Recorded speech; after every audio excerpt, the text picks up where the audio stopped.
Have you been listening to this show for a while? Do you like this show? Do you want to see it continue? There's one way you can do that.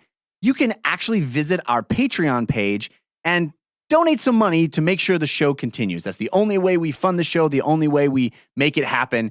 Go to patreon.com/wehaveconcerns, find out bonus stuff you can get for supporting us, and make sure the show keeps on trucking.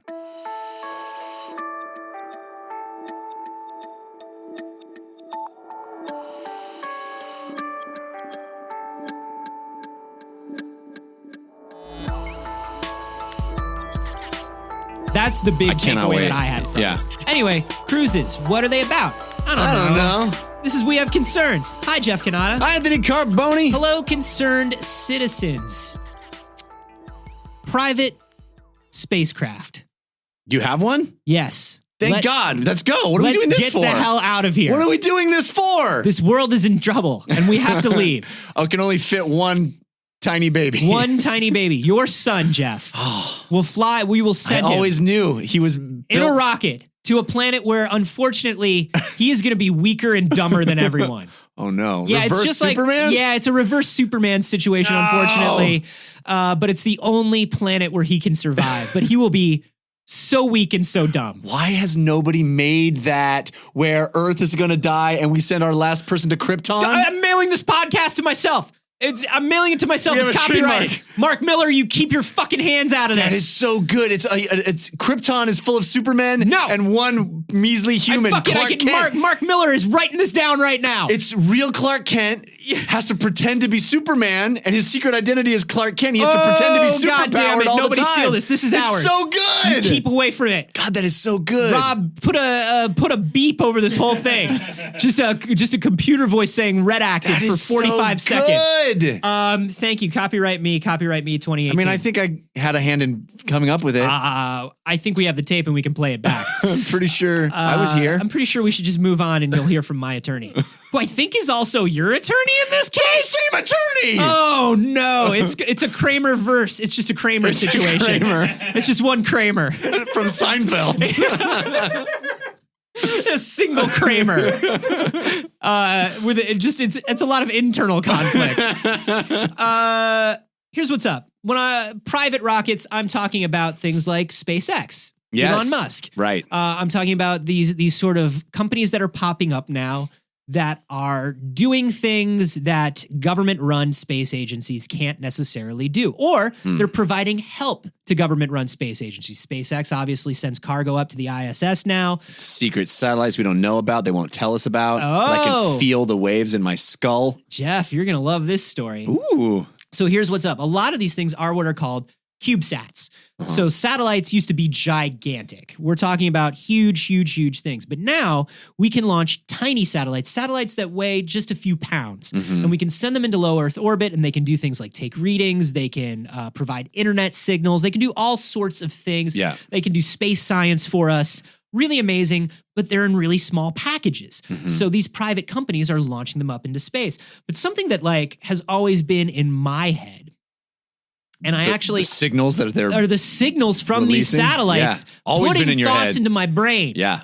But also a question. Like plots to new Superman movies. Yeah, but also there's been a question in my head, right? Because there are a lot of stories about okay, so in one of the early NASA flights, somebody snuck a bag of M&Ms on with them.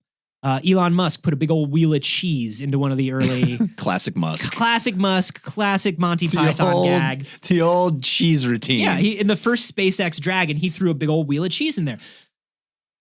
And I was thinking to myself, all of these companies now, they're getting permission to launch these things, but do they have to get permission for each and every satellite? Do they have to get permission to launch these things? Once these rockets are launched, can they do whatever they want with them? Right.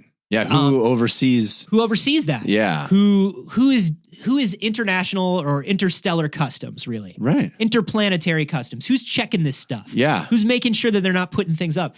And I was actually I was on a visit to JPL, and I asked one of the engineers this, and he said, no one really. And then I found this story on Quartz. I don't know who runs Quartz, who owns quartz, what kind of outlet quartz is, but I find a lot of great science stories on quartz I lately. agree. Yeah. Good stuff. Good one, quartz. Yeah. But I Bill found this Quartz. Bill Quartz. Yeah. And the Quartz Empire. Who started this science empire. But there is a company called Rocket Lab, and they are launching these micro rockets. I mean, you think about the SpaceX rockets, they're like 30, I think, or 40 meters high. Mm-hmm. These rockets are 15 meters tall. So we're talking about tiny rockets. Yeah.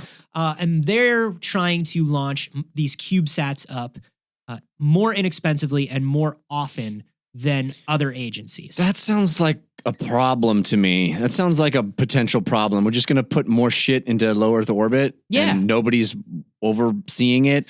Yeah. So that's kind of the point of this article is Rocket Lab launched what they call their Electron on January 21st. It's a space-pointed, after they launched it, space-pointed radar noticed a mysterious object in space alongside the 3 satellites that it launched. We knew they were launching 3 satellites. Yeah. But then there was a 4th object. Was it a little surfing man? It was a all in tiny silver? surfing man, all in silver. I Nor knew in it. rag. I knew it. Rocket Lab, unbeknownst to anybody, snuck something onto the Electron that they call the Humanity Star.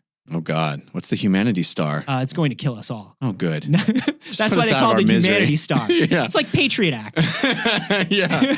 Or the Clean Air Act. Yeah, or the Clean Air Act. Yeah. It's, it's the Humanity Star. The Humanity Star, it's the Jeff, humanity keeps going for a long, long time star.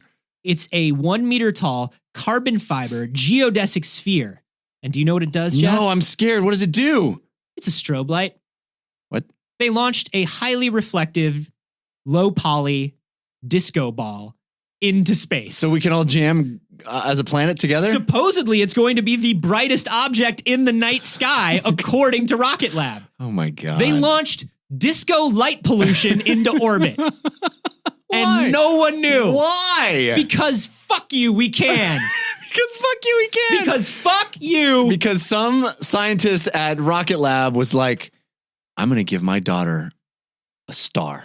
Oh, that's actually beautiful. I'm going to put a star in the sky just for her. And you know what? God damn it. It's going to be the brightest star in the sky for you, Jessica, because I love you so, so much. Dad, I'm worried about the light pollution and the space junk. Won't it, Jessica, kind of ruin things? I've spent Air traffic could have blind pilots. many millions of dollars Yeah. so that you and I can lie here on this blanket and stare up.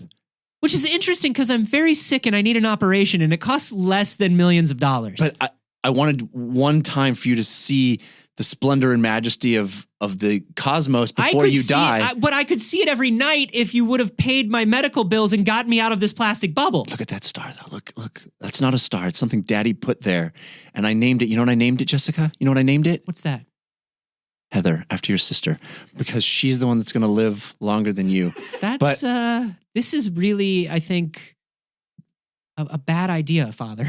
Jessica, There, I said it. Heather and I are going to miss you when you're gone. They launched it into space basically to just say, fuck yeah, we can. Some things you should know. It's going to look like kind of a shooting star. It's going to orbit Earth every 90 minutes. Okay. It will eventually. That's fast. It's very fast. I mean, a lot of satellites are. Yeah. But not all of them are like, look at me, look at me. It will eventually burn up and fall out of orbit. And How long? it's 50 million years. 50 million years. No, it's gonna last. It's gonna last for a few months, and then it will slowly fall out of its orbit, and it will entirely burn up on reentry. So it won't cause any. So that's issues. that's when we know the party's over. That's and we when all we know. need to go home. The Humanity Star. When the Humanity Star falls out of orbit, that's when we know we have to launch your boy in a rocket, in an Electron rocket, to a planet where he will be a dumb idiot. He will loser. be really the worst person. He's gonna there. have a bad life. Yeah. A bad life. But he'll keep on living. Yay! Remember, life is about length over quality. So this raised a lot of questions, obviously, in the community because, hey, it's kind of cool that you could do this, but at the same time, and it's kind of cool that you were responsible about it, like it's going to burn up. Yeah. But man, shouldn't you have had to check in with someone? Could you theoretically get, I don't know, a couple dozen of these things and spell out someone's name or do There's a something cool? plan to do this. Oh, God. There's an artist who is planning to launch a reflective network of these things. Oh, my God. That they won't necessarily make a pattern, but they will make kind of like this grid of reflective lights in the sky.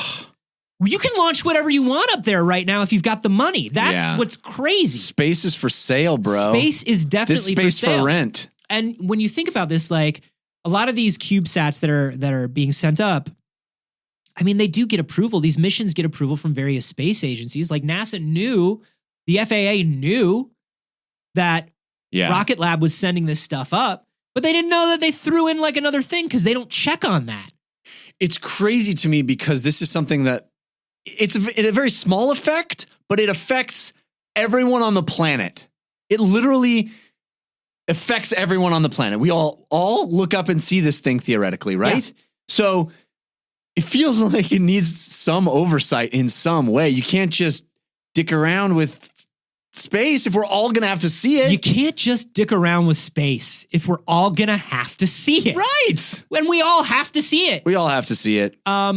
And that's something that people are worried about. I mean, obviously, as we throw more and more of these satellites up, we are talking about NASA missions that have to figure out timing, right? And one of the things they have to do is they've got to fly through this junk. They've got to figure out a clear path and a clear time to launch through all this junk. We have to figure out things like light pollution. We have to figure out things like communication pollution. As there's more and more of this stuff in low Earth orbit, they're going to interfere with each other. But then, like, who decides, right? Who decides that having a big disco ball in space is not a worthwhile endeavor? So, in theory, it would be whatever agency you are launching with. So here's what's crazy. Even if the U.S.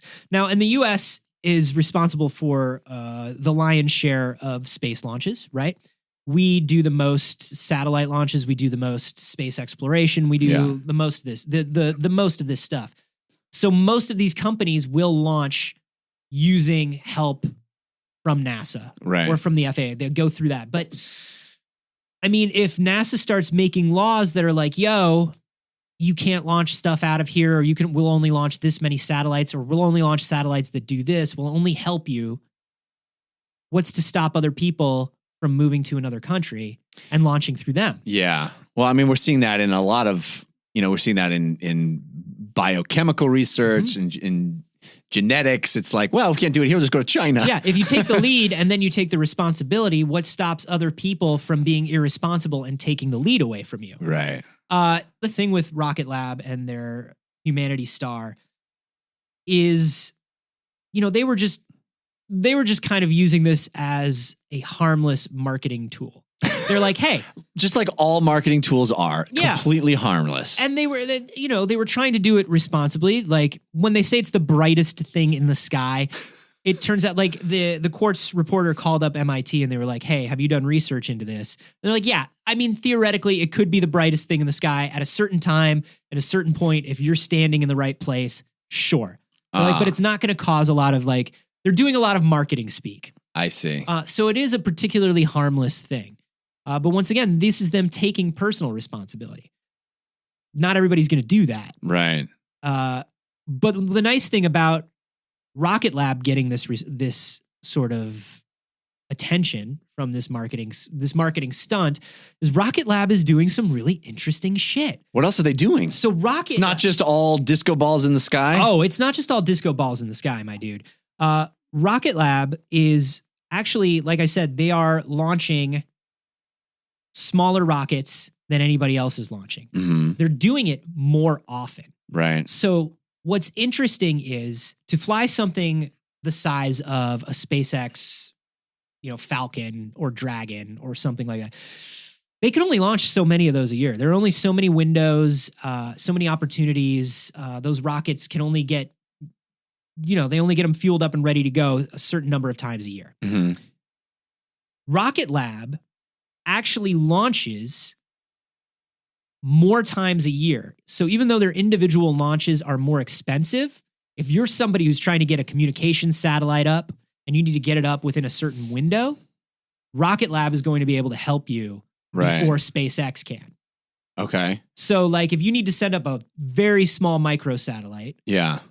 they can do it like monthly. They can shoot up a rocket monthly. Not only that, but their rocket doesn't use traditional rocket fuel, it uses batteries. What? Really? Yeah. How's that possible? So it basically uses this like pump technology that Like I all used to have rockets on my use. shoes in the 90s? It's essentially a Reebok situation. Yeah. And Reebok gets 10% of every space launch. Well, that seems fair. It is fair. And it's dope. And if you don't have them, the other kids will make fun of you. So basically what it is traditional rockets use this technology too, where they basically compress and pressurize and push the fuel through super fast to get all the thrust that they need. Right. Rocket Lab is doing the same thing by pushing basically electricity. Wow. They're pumping, they're high pumping this electricity through. Because they don't need the same amount of thrust because they're using smaller rockets. It's much less thrust, but it's a much smaller rocket. It's still very expensive, right? But it is less wasteful than traditional rocket fuel. And as battery technology gets better and better, it will become a more efficient way to launch rockets. So by drawing attention to themselves, by launching this crazy disco ball into the sky, they are bringing attention to their company, which is like creating this alternative way to fire rockets into space. Huh. I mean, I'm not sure how I feel about this because on the one hand, I think it is an interesting, disruptive technology that's kind of changing the way people do this, and people are going to do it either way. Yeah. People are putting stuff into space. It's just how. And if they're going to improve that process, I'm all for it. On the other hand, it really does make me a little worried that there's no oversight into how this happens or when it happens or what is happening. So I'm a little nervous about the fact that anybody can put something in space and who knows what that is. But it's been that way for a long time. Dude, I could put something in space tomorrow. Put something in space. We should put stuff in space. We should put something in space. What should we put in space? Your son. Well, you do Your have him. Your only son. You do have him so that I'll continue doing the show with you. How does this make our concerned citizens feel? Citizenry, are you cool with this? Do you feel like it's just kind of what happens in the wild frontier? And what would you put in space? And what would you put into space? I mean, disco ball's not bad, but I feel like we can crowdsource some better ideas here. Yeah, and you can let us know that on Twitter. I'm at A Carboni. I'm at Jeff Canada. And you can hashtag those, launch Jeff's baby. Wait, and I don't want to get that trending. That's trending, baby. Oh, man. That's trending like a baby launch. It's a trending baby. It's a launched baby. It's a dumb and weak baby when it lands on the planet that it's going to land on. You can also leave your comments and your thoughts on this on the posts that we make for every episode in our Facebook group or our subreddit. Yep. It's facebook.com/groups/wehaveconcerns or wehaveconcerns.reddit.com. And we are going to take the best thoughts, comments, and conclusions and put them up in a video on our YouTube channel some Monday. We're stealing your thoughts and putting them in our YouTube channel. Just like the satellites.